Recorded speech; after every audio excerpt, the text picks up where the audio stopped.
आज एकादशी तो नहीं है, फिर आप इतनी धीरे क्यों बोल रहे हैं? प्रसाद नहीं पाके आए घर से? कई लोग तो 5-5 बार पाके आए होंगे।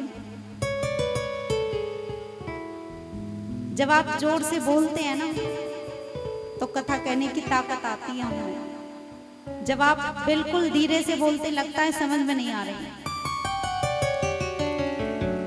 प्रेम से बोलेंगे जय श्री कृष्णा।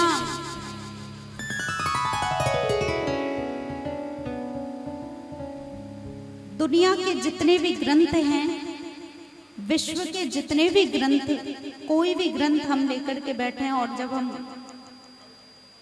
आश्रय लेते हैं किसी ग्रंथ का, पढ़ते हैं, देखते हैं या कथा करवाते हैं, तो सर्वप्रथम किसी ना किसी, कोई भी ग्रंथ हो, प्रारंभ में किसी ना किसी देव की स्तुति की जाती है।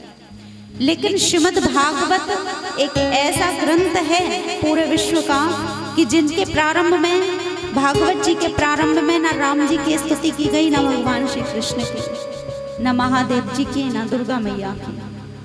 कोई भी ग्रंथ जब हम आरंभ करते हैं तो देवताओं की स्तुति की जाती है। प्रारंभ में श्री रामचरितमानस में सभी की स्तुति करी श्री तुलसीदास जी महाराज ने, किसी को नहीं छोड़ा, सभी की स्तुति करी, यहाँ तक कि भूत प्रेतों को भी मनाया, सभी की स्तुति करी, देवताओं की स्तुति करी, खलों की वंदना करी, सज्जनों की वंदना करी, कौशल्या मैया की वंदना है। कितनी सुंदर कथा आती है श्री रामचरितमानस में, सरजू माता की वंदना, अयोध्यापुरी की वंदना, अयोध्या की गलियों की वंदना, सभी की वंदना करी, किसी को नहीं छोड़ा बिना वंदना के। लेकिन हमारे यहाँ श्री वेदव्यास जी महाराज ने भागवत जी के प्रारंभ में किसी देवता का नाम नहीं लिया, न राम जी की स्तुति करी, न भगवान श्री कृष्ण की।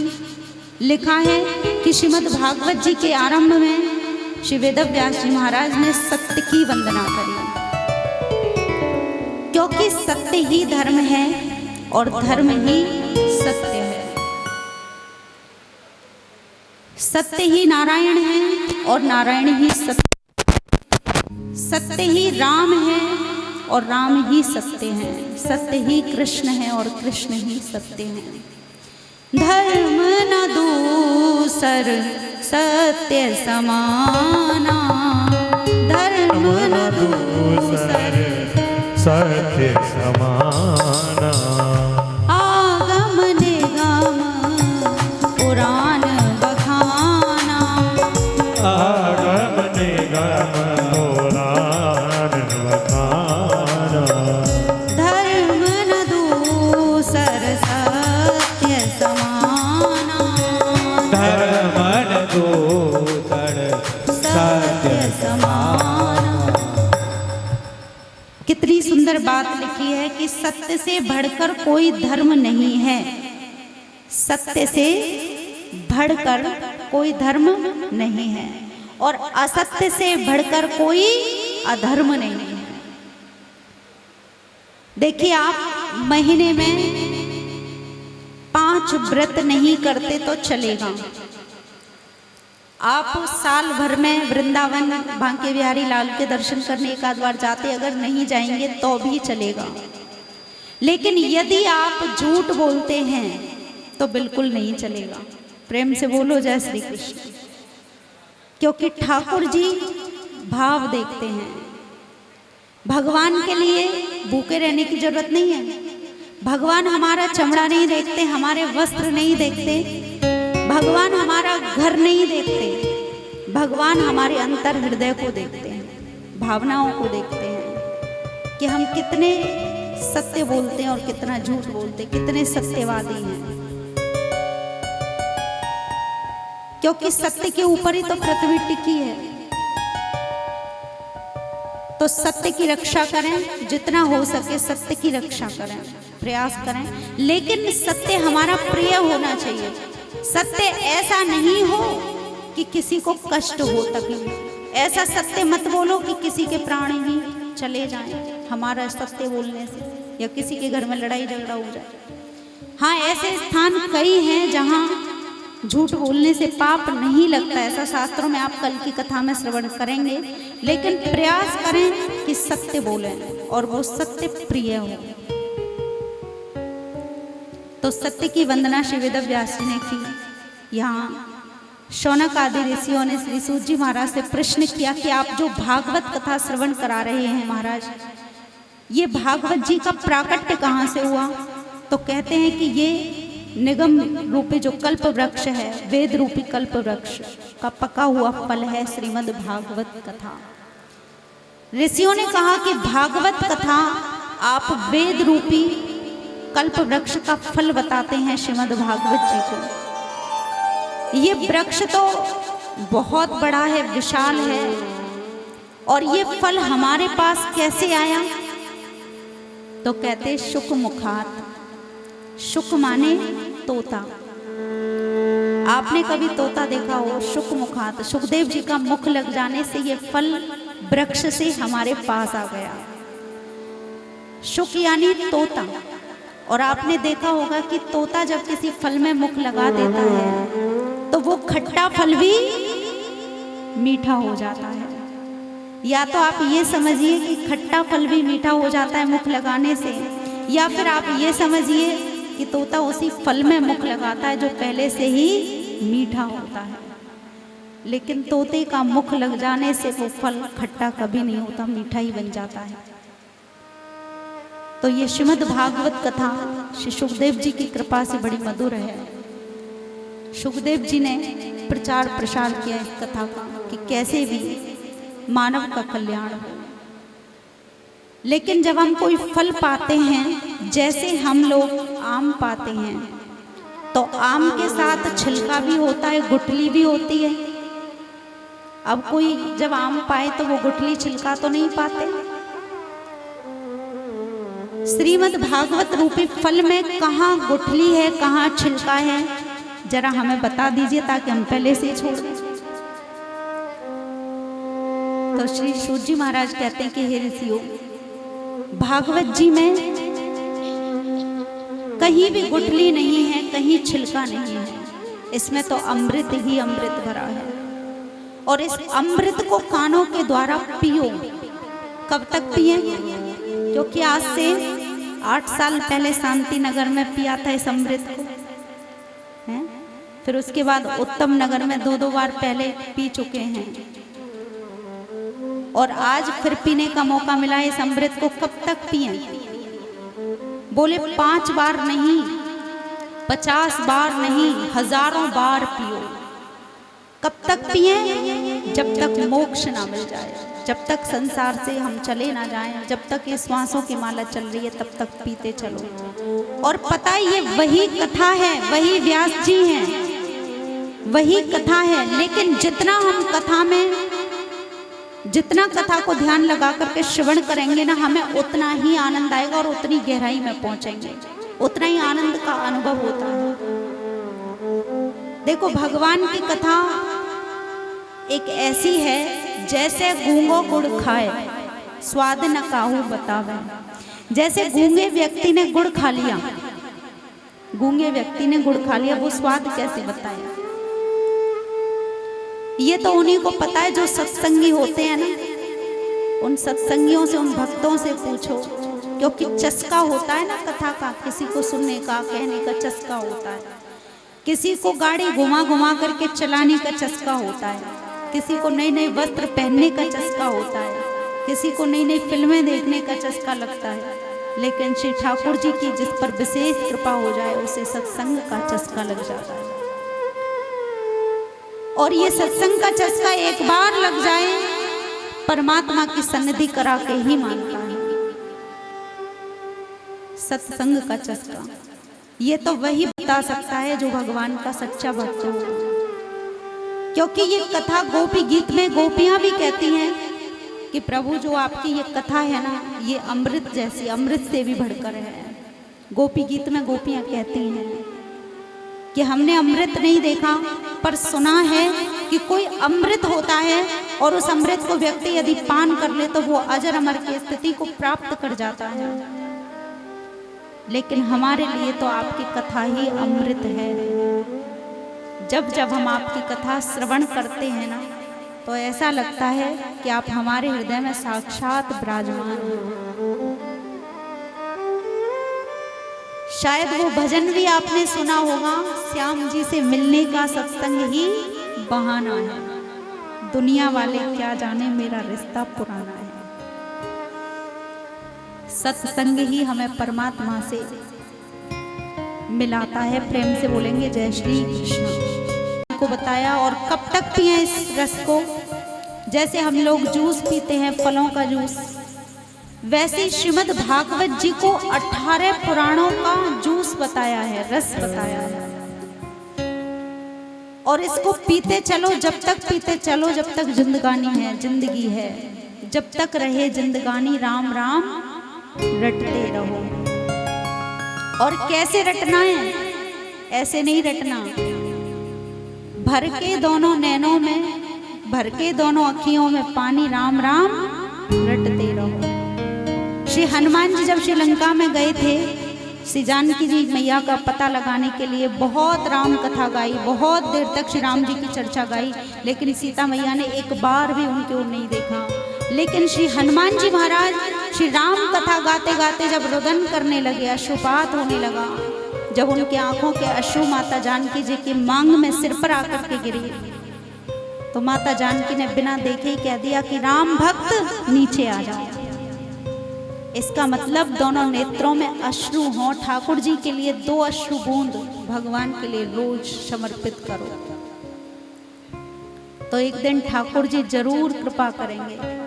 भर के दोनों अखियों में पानी राम राम रटते रहो।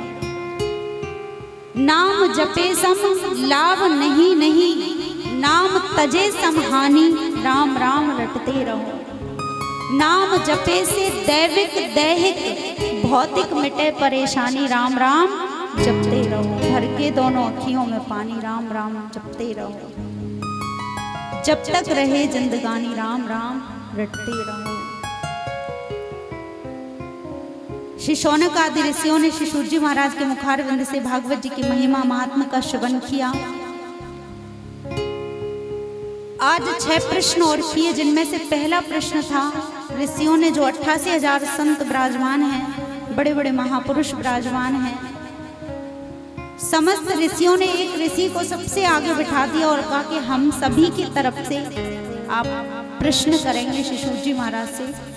और श्री सूत जी महाराज से जो प्रश्न किए थे ऋषियों ने, उसमें कोई बेटा बेटी की कथा नहीं थी, वो परमात्मा से संबंधित प्रश्न थे। क्योंकि हम लोगों की आदत होती है, कोई संत मिल जाए, उनके चरणों में बैठने का हमें मौका मिल जाए, तो कई लोग तो पूरी लिस्ट तैयार करके लाते हैं। महाराज जी घर में बेटा होगा कि नहीं, बेटे की शादी होगी कि नहीं, फैक्ट्री अच्छी चलेगी कि नहीं, मकान अच्छा बनेगा कि नहीं है? शास्त्रों में लिखा है कि संत का क्षण और अन्न का कण, इसे कभी बर्बाद नहीं करना चाहिए। प्रभु कृपा से यदि संतों का सानिध्य मिले, तो उनके चरणों में बैठ कर के कभी यदि मौका मिले, ऐसा शुभ अवसर जीवन में सौभाग्य मिले, तो बस एक ही प्रश्न करना कि परमात्मा कैसे मिलेंगे, भगवान कैसे मिलेंगे, कैसे मिलन हो तेरा मोहन जरा बता दे। ठाकुर जी से मिलन की बात करो तो वो संत भी प्रसन्न होगा, और यदि संत व्यर्थ की बातों में समय को बर्बाद करें तो समझो अभी वहां कमी रह गई है, अभी वो संत नहीं बना। क्योंकि संत तो वही श्रेष्ठ होता है जो भगवान की कथा कहे या श्रवण करे या भगवान का चिंतन करे।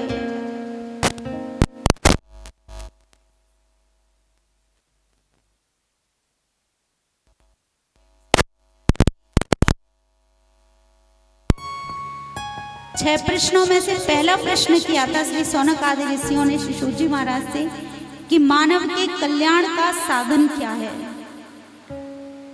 मानव जन्म जो हमें मिला है इसका मिलने का उद्देश्य क्या है। दूसरा प्रश्न किया भगवान के अवतार कितने हुए, परमात्मा के कितने अवतार हुए। कोई कहता है 10 अवतार, कोई 15, कोई 25 अवतार बताते, कितने अवतार हुए। तीसरा प्रश्न किया कि कभी कभी मन में शंका हो जाती है, जब हम किसी मंदिर में जाते हैं तो मंदिर में जाकर के हम देखते हैं कि लोग सीमेंट की मूर्तियां बना बना के बिठा देते लाइन से। मन में शंका हो जाती है, संकोच होता है, किसको पूजें किसको छोड़ें, कौन श्रेष्ठ है कौन छोटा है कौन बड़ा है। कोई कहता है शिव जी की पूजा करो, कोई कहता है हनुमान जी की पूजा करो, कोई कहता है राम जी की पूजा करो। तो समझ नहीं आता किसकी करनी चाहिए और किसकी नहीं। सभी की पूजा करें तो समय ज्यादा लगे, और यदि कोई रह जाए तो फिर मन में शंका हो जाती है कि कोने में हनुमान जी बैठे ही रह गए, ढोक तो लगा ही नहीं। तो कौन देव एक ऐसा है जिस एक देवता की पूजा करने से समस्त देवताओं की पूजा का फल प्राप्त हो जाए।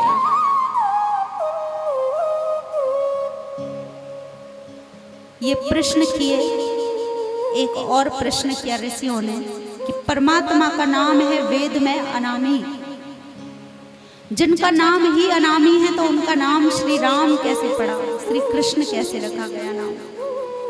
गोपाल सहस्त्र नाम, विष्णु सहस्त्र नाम, कितने नाम बताऊं। नाम बताते बताते मुख थक जाएगा, जीवन समाप्त हो जाएगा, पर परमात्मा के नाम कभी समाप्त नहीं हो सकते। हरि अनंत, हरि कथा अनंत। एक और प्रश्न किया ऋषियों ने कि भगवान का एक नाम है अजन्मा, जिनका नाम ही अजन्मा है तो उनका जन्म मथुरा में कैसे हुआ। गोकुल में पलना झूले, श्री अयोध्या जी में प्राकट्य हुआ राम बन करके आए। समझ नहीं आता कि भगवान का नाम ही जब अजन्मा है तो उनका जन्म कैसे हो सकता है। ये सभी प्रश्न जब किए तो श्री सूत जी महाराज बड़े प्रसन्न हो गए, गदगद हो गए और हर्षित मन होकर कहने लगे कि आपने जो प्रश्न किया है ना ऋषियों, आप सब जानते हैं, पर ये तो आपने सभी के कल्याण के लिए ये प्रश्न किए हैं। लेकिन आपके प्रश्नों का उत्तर देने से पूर्व मैं पूज्य श्री सुखदेव जी के चरणों में प्रणाम करना चाहता हूँ। श्री सुखदेव जी कौन हैं और कैसे इनका प्राकट्य हुआ, हम लोग एक भजन के बाद श्रवण करेंगे। प्रेम से बोलिए जय श्री कृष्ण। जीवन है तेरे हवाले मुरलिया वाले, जीवन है तेरे हवाले मुरलिया वाले, जीवन है तेरे हवाले मुरलिया वाले, जीवन है तेरे हवाले मुरलिया वाले। हाँ मुरलिया वाले, हाँ मुरलिया वाले, हाँ मुरलिया वाले, मुरलिया वाले, जीवन है तेरे हवाले मुरलिया वाले, जीवन है तेरे हवाले मुरलिया वाले।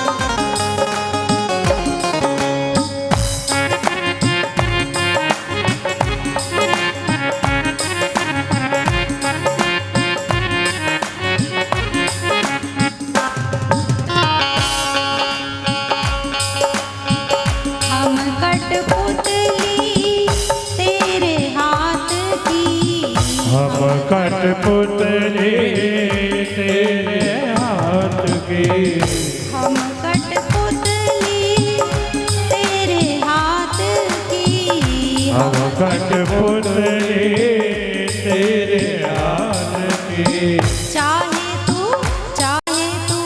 चाहे तू जैसे न चाले मुरलिया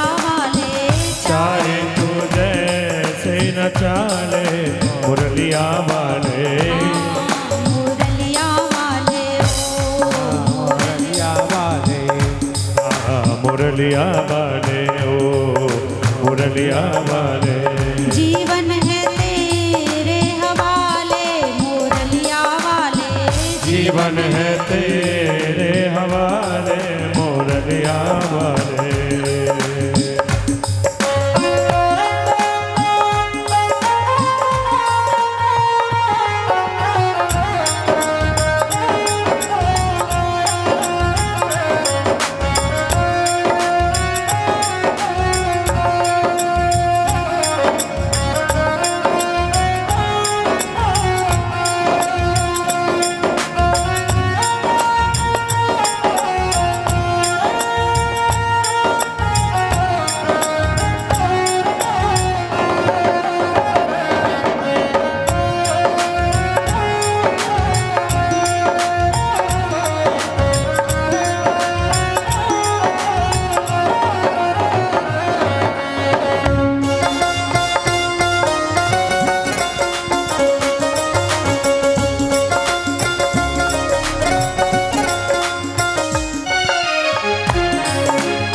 हम हैं बंसी तेरे अधर की। हम हैं बंसी तेरे अधर की।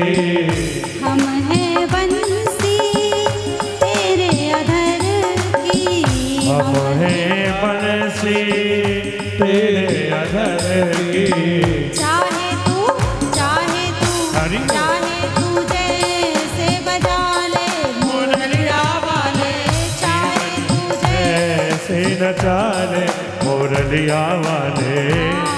मुरलिया वाले। ओ मुरलिया वाले। मुरलिया वाले। मुरलिया वाले। जीवन है तेरे हवाले मुरलिया वाले। जीवन है तेरे हवाले मुरलिया वाले।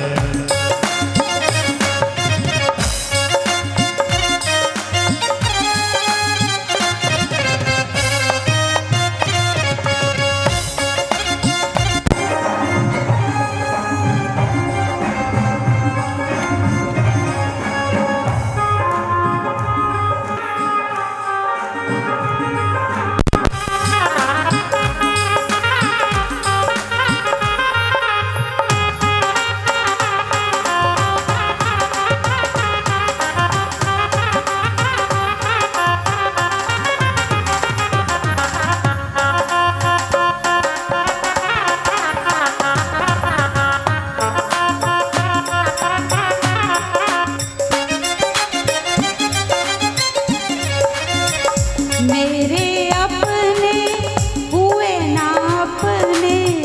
मेरे अपने हुए ना अपने। मेरे अपने हरि हुए ना अपने। मेरे अपने हुए ना अपने। अब तो तू ही अपना ले मुरलिया वाले। अब तो मुझे अपना ले मुरलिया वाले। हाँ मुरलिया वाले। ओ मुरलिया वाले। हाँ मुरलिया वाले। मुरलिया वाले। जीवन है तेरे हवाले मुरलिया वाले। जीवन है तेरे हवाले मुरलिया वाले।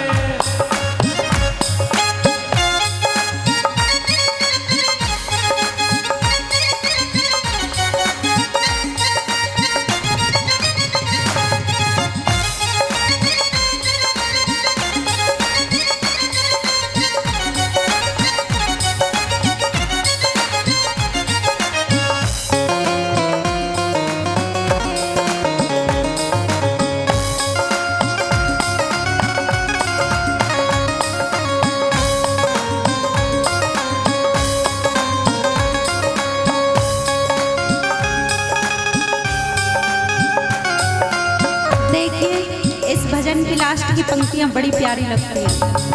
वृंदावन कौन कौन बसना चाहता है?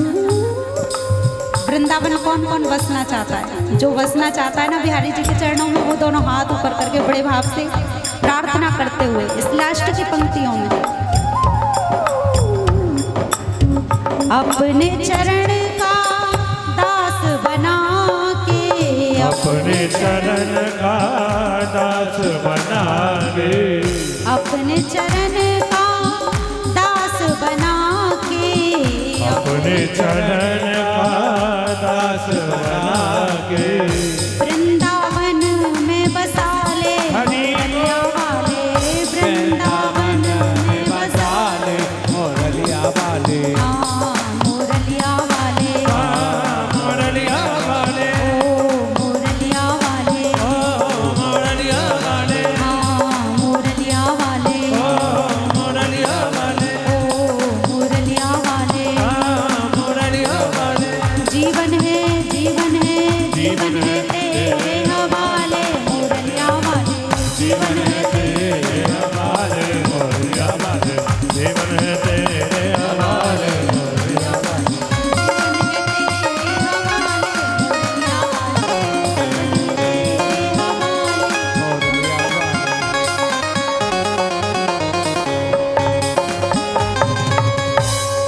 शिवा के बिहारी लाल की जय हो जय जय श्री श्री राम। राधे श्याम।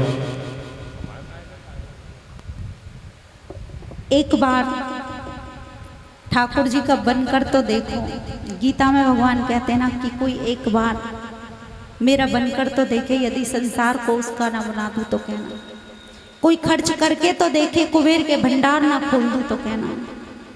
एक बार तुम मेरी शरण में आकर तो देखो, यदि भवसागर से पार न लगा दूं तो कहना। एक बार कोई आए तो सही ठाकुर जी की शरण में। बड़ी सुंदर कथा आती है। परम पूज्य आदरणीय शिशुद जी महाराज शौनक आदि ऋषियों के प्रश्नों का उत्तर देते हैं। पहला प्रश्न किया था, मानव जन्म जो हमें मिला है इसका मिलने का उद्देश्य क्या है। 6 प्रश्न किए थे और 6 प्रश्नों में ही संपूर्ण श्रीमद् भागवत कथा है। प्रश्नों के उत्तर में संपूर्ण श्रीमद् भागवत कथा है। लेकिन प्रश्नों का उत्तर देने से पूर्व परम पूज्य श्री सूत जी महाराज कहते कि हे ऋषियों, आपके प्रश्नों का उत्तर देने से पूर्व मैं पूज्य श्री सुखदेव जी के चरणों में प्रणाम करना चाहता हूँ। ये सुखदेव कौन है? बोले सुखदेव साक्षात श्री राधा रानी के ही पार्षद हैं। ये साक्षात गोलोक धाम में श्री राधा रानी के चरणों में क्रीड़ा करते खेलते थे। पार्षद हैं, सरल भाषा में समझे पालतू तोता है। प्रेम से बोलो जय श्री कृष्ण। सुखदेव कौन है? श्री राधा रानी के पालतू तोता। हम लोग घर में पालतू पशु पक्षी रखते हैं, तो श्री राधा रानी के जो पार्षद हैं पालतू तोता श्री सुखदेव जी, एक बार श्री राधा रानी के गोदी में बैठे थे। किशोरी जी ने आज्ञा दी कि तुम मृत्यु लोक में जाओ और मृत्यु लोक में जाकर के भागवत जी का प्रसार करो। लेकिन सुखदेव जी कहते हैं कि मैया आपके चरणों से दूर जाने की इच्छा नहीं होती, लेकिन तुम्हें जाना ही पड़ेगा संसार के हित के लिए। माता की आज्ञा को कैसे टालें? माँ की आज्ञा हृदय में धारण कर ली, सिर में धारण कर ली, सिरोधारी कर ली और सीधे मृत्यु लोक में पधारते हैं। कैलाश पर्वत पर अमरनाथ जी की गुफा में सुख पक्षिणी के गर्भ से अंडे के रूप में इनका प्राकट्य होता है, ऐसी कथा आती है। लेकिन सर्दी का समय और अमरनाथ जी में सर्दी भी ज़्यादा ही पड़ती है, आप सब लोग जानते ही हैं। पक्षी इनके माता पिता उस फूटे हुए अंडे को वहीं छोड़ करके चले जाते हैं, उड़ जाते हैं। लेकिन जब तक श्री सुखदेव जी का प्राकट्य ना हो तब तक श्रीमद् भागवत कथा का प्रचार प्रसार कैसे है? तो भगवान की प्रेरणा से श्री देव ऋषि नारद जी वहां पधारते हैं कैलाश पर्वत पर। नारद जी ने मन में विचार किया कि मैं ऐसी कोई लीला करूं जिससे कि सुखदेव जी का प्राकट्य जल्दी हो। तो श्री नारद जी महाराज माता पार्वती के आश्रम में पधारे। मैया पार्वती ने देखा कि पूज्य गुरुदेव पधारे हैं, चरणों में प्रणाम किया, बड़ी कृपा करी, आइए बैठिए, आसन बिछाया। कितने दिन बाद आप आए, लेकिन आजकल आप कहाँ हैं गुरुदेव, इतने दिन बाद दर्शन दिए। नारद जी ने कहा क्षमा करना मैया, आजकल हमने आना जाना कम कर दिया है। क्यों? क्योंकि आजकल संसार के लोगों में बनावटीपन ज्यादा हो गया, दिखावटीपन ज्यादा हो गया। आजकल संसार के लोगों में सच्चा प्रेम नहीं रहा। सुर नर मुनि सबकी यह रीति, स्वार्थ लागी करही सब प्रीति। सब स्वार्थ का प्रेम करते हैं, और जहां स्वार्थ का प्रेम होता है ना, जहां स्वार्थ का प्रेम होता है वहां नारद जी कभी नहीं आते। पता है ये कौन से नारद हैं? ये वे नारद हैं कि यदि किसी के घर में लड़ाई नहीं होती हो, किसी के घर में लड़ाई नहीं होती हो, और यदि नारद जी का वहां पदार्पण हो जाए तो लड़ाई की शुरुआत हो जाती है। ये वो नारद हैं, यदि किसी के घर में रोज लड़ाई होती हो, किसी के घर में यदि रोज झगड़ा होता हो, और अगर नारद जी का पदार्पण वहां हो जाए तो लड़ाई हमेशा के लिए समाप्त हो जाती है। क्योंकि जो ये नारद जी है ना, ये साक्षात भगवान श्री नारायण का मन है। परमात्मा को यदि कोई कार्य करना होता है, यदि भगवान को कोई कार्य करना होता है शीघ्र, तो वो श्री देव ऋषि नारद जी के द्वारा भी कराते हैं। क्योंकि ये नारद साक्षात भगवान का दिव्य मन है।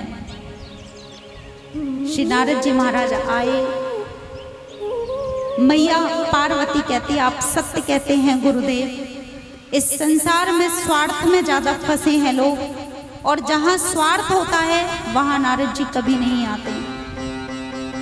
लेकिन हमें संसार से क्या लेना देना, शंकर जी में और हम में इतना प्रेम है, हमारे बीच ना तो स्वार्थ था ना है, और प्रभु की कृपा रही तो आएगा भी नहीं।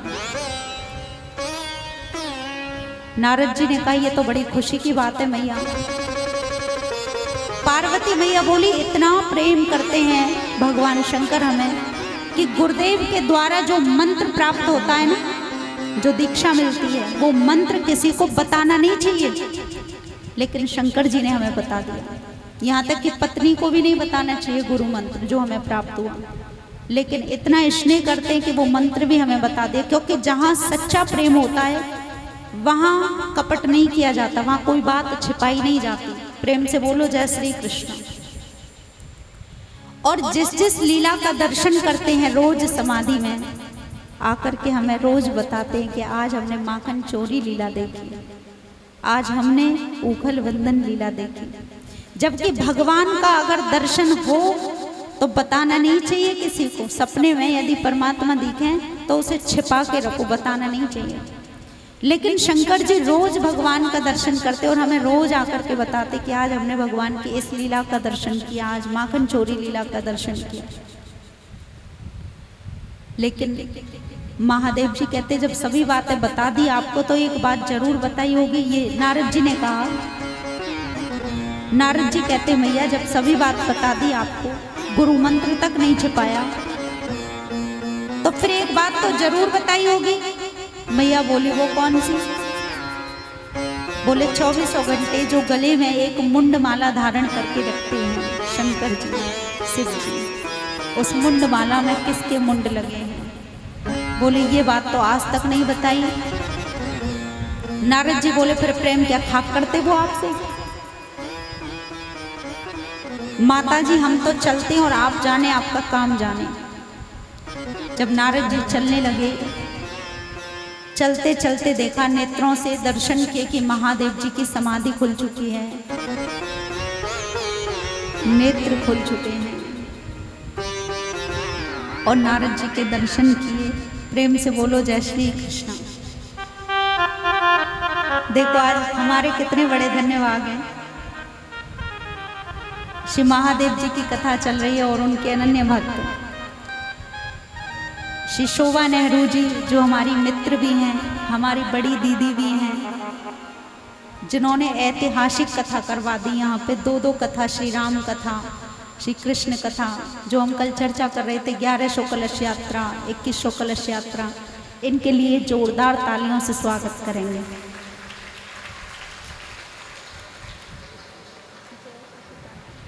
ये भगवान के बहुत अनन्य भक्त हैं।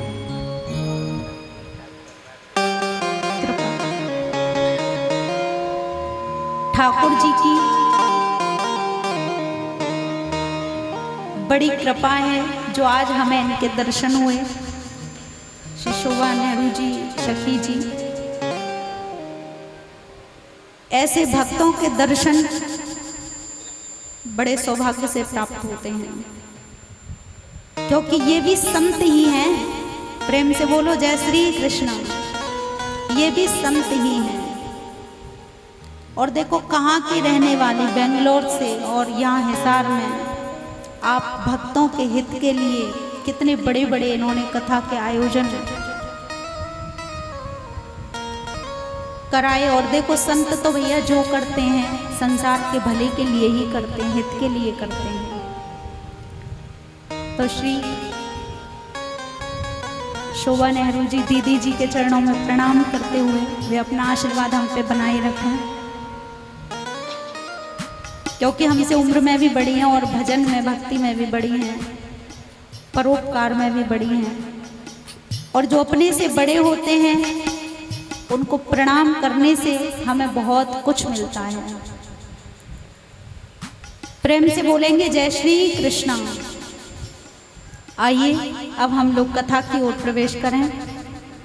हम लोग निवेदन कर रहे थे, श्रवण कर रहे थे कि शंकर जी के नेत्र खुले,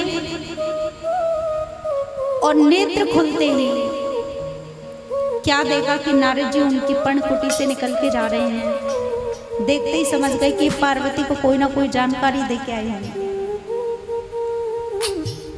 आंखों ही आंखों में इशारा करके कहा, बाबा। नारद जी कहते हैं शंकर जी से कि बाबा घर जल्दी पधारना, माता जी आपको याद कर रही हैं। शंकर जी ने कहा कि वे जरूर याद करती होंगी, क्योंकि आप अभी उधर से होकर के आए हैं ना। क्योंकि जहां आपके चरणार बिंद पधारते हैं ना नारद जी, वहां तो सबका कल्याण ही होता है। शंकर जी ने आकर के देखा माँ पार्वती वहां नहीं थी, जहां रहती थी वो, जो उनका आश्रम था वहां नहीं है। कहाँ है? कोप भवन में। क्योंकि जब लोग पहले मकान बनवाते थे तो स्त्रियों के रूठने का एक रूम की व्यवस्था अलग से होती थी, उसके बाहर लिखा होता था कोप भवन। जब माता बहनें अपनी पतियों से जब रूठ जाती थी तो रूठ करके कोप भवन में जाकर के बैठ जाती, काले काले वस्त्र धारण करके, मलिन वस्त्र धारण करके। तो पार्वती मैया ने आज मलिन वस्त्र धारण कर लिया, आभूषणों को उतार के रख दिया, और कोप भवन में जाकर के जैसे ही बैठी, महादेव जी ने आकर देखा, शिव जी ने देखा कि पार्वती आश्रम में नहीं है। कोप भवन में जाकर के देखा कि देवी ये मलिन वस्त्र आपने धारण कर लिए, क्यों? आभूषणों को उतार करके रख दिया, क्यों? और आप इतनी उदास क्यों हैं? पार्वती मैया ने कहा रहने दीजिए, ऊपर से भी काले और भीतर से भी काले। अरे ये तो मेरे सदगुरुदेव ने आकर के मेरी आंखें खोल दी, वरना मुझे क्या पता चलता। जिस पति को परमेश्वर की तरफ पूजती हूँ, जिस पति की दिन रात आराधना करती हूँ, सेवा करती हूँ, और वो पति इतने बड़े कपटी भी हो सकते हैं, ये तो हमने सोचा भी नहीं था।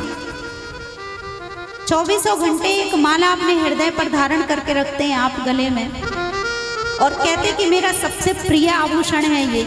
लेकिन आज तक आपने बताया नहीं इसका रहस्य कि ये क्या है और इसमें किसके मुंड लगे हैं, इस माला में किसके मुंड हैं, किसके सिर हैं।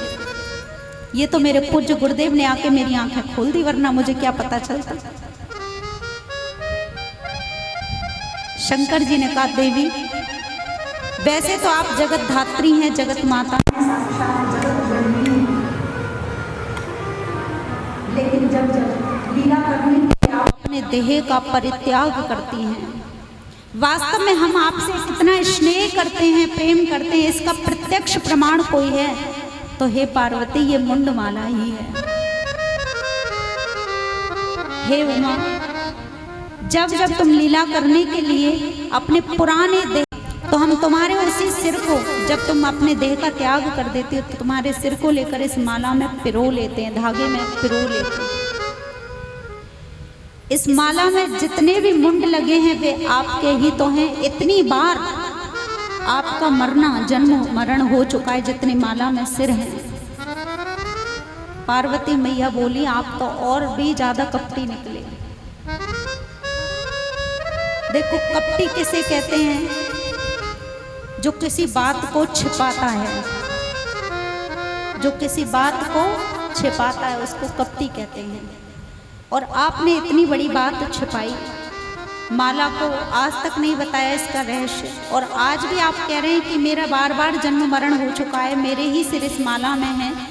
फिर आप और भी ज़्यादा बड़े कपटी हैं, महाकपटी निकले आप तो, क्योंकि आपने ऐसी कौन सी दवाई खा रखी है, ऐसी कौन सी जड़ी बूटी खा रखी है जो आप तो कभी मरते नहीं और मुझे बार बार मरना पड़ता है।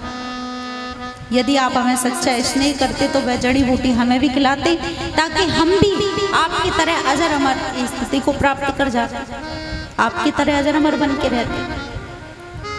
श्री महादेव जी कहते हैं कि देवी, जो अजर अमर की स्थिति हमें प्राप्त हुई है ना, ये केवल और केवल अमर कथा की कृपा है, क्योंकि हमने अमर कथा श्रवण की है और अमर कथा श्रवण करने से हमारा कभी जन्म मरण नहीं होता। ये अमर कथा क्या है? पार्वती मैया चरणों में गिर गई और हाथ जोड़ करके निवेदन करने लगी कि स्वामी मैं भी वह कथा श्रवण करना चाहती हूँ, मुझे भी वह कथा श्रवण करना। ये अमर कथा क्या है? ध्यान देंगे, ये अमर कथा ही साक्षात श्रीमद् भागवत कथा है। प्रेम से बोलो जय श्री कृष्ण। श्री अमर कथा ही श्रीमद् भागवत महापुराण की कथा है। पार्वती मैया ने जब कहा कि हम कथा श्रवण करना चाहते हैं, शंकर जी कहते देवी जब तक श्री ठाकुर जी की कृपा नहीं होती ना, उनकी कथा में रुचि नहीं होती। भगवान की कथा उसी की समझ में आती है और भगवान की कथा कह भी वही सकता है और उसी को श्रवण करने के लिए मिलती है जिस पर प्रभु प्रसन्न होते हैं। सुतदारा और लक्ष्मी पापी कहूँ होए, संत मिलन और हरि कथा तुलसी दुर्लभ दोय। बिन सत्संग विवेक न होई, राम कृपा बिन सुलभ न सोई। सुंदर पत्नी मिल सकती है, सुंदर भाई मिल सकता है, सुंदर परिवार मिल सकता है, लेकिन संत मिलन और हरि कथा तुलसी दुर्लभ दो, ये दो चीजें बहुत, प्रभु जब कृपा करते हैं प्रसन्न होते हैं तब दो चीजें मिलती हैं। धन मिल जाना बड़ी बात नहीं है, सुंदर पत्नी का मिल जाना बड़ी बात नहीं है, सुंदर संतान का मिलना भी कोई बड़ी बात नहीं है, मकान दुकान फैक्ट्रियां मिल जाना बड़ी बात नहीं है, लेकिन हमें सत्संग कितना मिला जीवन में जो हमारे साथ चलेगा। क्योंकि भगवान का जो ये सत्संग है, कथा है ना, ये भगवान का नाम एक टिकट है हमें भवसागर से पार लगाने के लिए। तो श्री पार्वती मैया कहती हैं कि हम भी कथा श्रवण करना चाहते हैं। बोले कथा सुनने के कई नियम है देवी। पहला नियम है कि श्रीमद् भागवत कथा को श्री भागवत जी के चरणों में साक्षात सामने बैठकर, सन्मुख बैठकर के श्रवण करना चाहिए। दूसरा नियम, भागवत जी की कथा को व्यास गादी के पीछे बैठ के श्रवण नहीं करना चाहिए। तीसरी बात, भागवत जी की कथा में कथा सुनते समय उठना नहीं चाहिए। यदि भागवत कथा में एक बार बैठ गए तो नियम होता है कि उठना नहीं चाहिए, बोलना भी नहीं चाहिए, तब पूरा फल मिलता है। लेकिन बैठे बैठे आप थक गए हैं, उठे बिना रह नहीं सकते, तो कब उठना है? जब कीर्तन हो, कथा के बीच बीच में कीर्तन इसीलिए होता है कि उठ करके भगवान के दरबार में नाच करके हाजिरी लगाएं, क्योंकि नृत्य करना भी एक भक्ति है, सेवा है। और बोलना नहीं चाहिए, लेकिन बोलना चाहते हैं कथा में तो क्या बोलना चाहिए? जय श्री कृष्ण, इसीलिए बुलवाया जाता है बार बार में, जय श्री कृष्ण। तो बीच में उठना नहीं चाहिए, बोलना नहीं चाहिए। उठें तो भाव आ जाए नृत्य करने के लिए, और बोलना है तो भगवान का कीर्तन और जय श्री कृष्ण।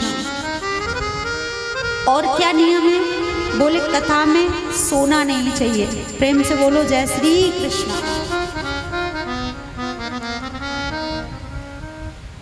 श्री पार्वती मैया ने कहा कि हम कथा श्रवण करना चाहती हैं और आप हमें बस जल्दी से शीघ्र परमात्मा की कथा श्रवण करवाइए। शंकर जी के नेत्रों में झरझर अश्रु बहने लगे प्रेम के, बड़े प्रसन्न हो गए कि उमा तुम बड़े भाग्यवान हो, बड़े तुम्हारे सद्भाग्य हैं कि आज तुम्हारी वजह से मुझे भी भगवान की कथा को कहने का अवसर प्राप्त होगा। मेरे भी धन्यवाद हैं, क्योंकि जो तुमने प्रश्न किया है ना भगवान की कथा के लिए, कथा श्रवण के लिए, बड़े भागी हो तुम। लेकिन इस कथा को जो भी सुनेगा वो अजर अमर हो जाएगा। इसलिए शंकर जी ने डमरू बजाया और पार्वती जी से कहा कि जाकर देखो डमरू बजाने से सारे पशु पक्षी यहाँ से चले गए कि नहीं। जब डमरू निनाद किया, डमरू निनाद के बाद जब देखा बाहर जाकर तो कोई पशु पक्षी वहाँ नहीं है, बस एक फूटा हुआ अंडा शिव जी के बिल्कुल पीछे पड़ा है। प्रेम से बोलो जय श्री कृष्ण। शंकर जी ने कथा कहना प्रारंभ किया। माता पार्वती जी हाँ जी कहकर कथा सुन रही हैं, ओम ओम कहकर कथा सुन रही हैं। देखो ओम का मतलब हाँ जी भी होता है। संस्कृत में ओम के अनेक अर्थ होते हैं, जिसमें से एक है हाँ जी। 3 दिन की कथा श्रवण करी। पहला दिन प्रारंभ हुआ तो जो फूटा हुआ अंडा था वो साबुत बन गया कथा श्रवण से। द्वितीय दिवस प्रारंभ हुआ तो वो अंडा फूट जाता है और उसमें से एक बड़ा ही सुंदर सुख पक्षी प्रकट होकर के आया और वह सुख पक्षी कथा श्रवण कर रहा है। तीसरे दिन की कथा में जड़ भरत जी की कथा, बड़े सुंदर भक्त प्रहलाद जी की कथा श्रवण करी माता पार्वती। चतुर्थ दिवस की कथा में प्रवेश किया, फिर 5वें दिन की कथा में, 6वें दिन की कथा में और 7वें दिन की कथा में जैसे ही प्रवेश किया, इतनी मगन हो गई पार्वती मैया, इतनी मगन हो गई कि उनके ध्यान समाधि लग गई। और समाधि में फिर शरीर की सुध नहीं रहती, नेत्र बंद हो गए और जैसे ही समाधि में लीन हुई तो उस पक्षी ने विचार किया कि मैया पार्वती के तो नेत्र बंद हो गए, समाधि में लीन है, भगवान के चरणों में ध्यान लगा है कथा में, कहीं ऐसा नहीं हो कि शंकर जी यहीं, शिव जी महाराज इस कथा को यहीं विराम दे दें। तो माता पार्वती के स्वर में उस पक्षी ने हाँ जी कहना शुरू कर दिया। और जैसे ही विश्राम हुआ, कथा का प्रारंभ का समय लिखा है भागवत जी में, लेकिन विश्राम का समय नहीं लिखा। इसका मतलब भगवान की कथा तो प्रारंभ ही होती है, खत्म कभी होती ही नहीं है। परमात्मा की कथा कभी समाप्त नहीं होती, विश्राम होता है, कथा का विश्राम होता है, लेकिन खत्म नहीं होती, विश्राम होता है। आज जैसे ही नेत्र खोल करके शंकर जी ने जयकारा लगाया, विराम होती कथा का 7वें दिन की कथा यहाँ तक सुनी कि श्री भगवान श्री कृष्ण जाने लगे अपने धाम को और उन्होंने अंतिम उपदेश उद्धव जी को किया, लेकिन क्या किया, क्या कहा, ये सुन नहीं पाई, समाधि लग गई, ध्यान एकाग्र हो गया। और जैसे ही विश्राम होते ही जैसे ही जयकारा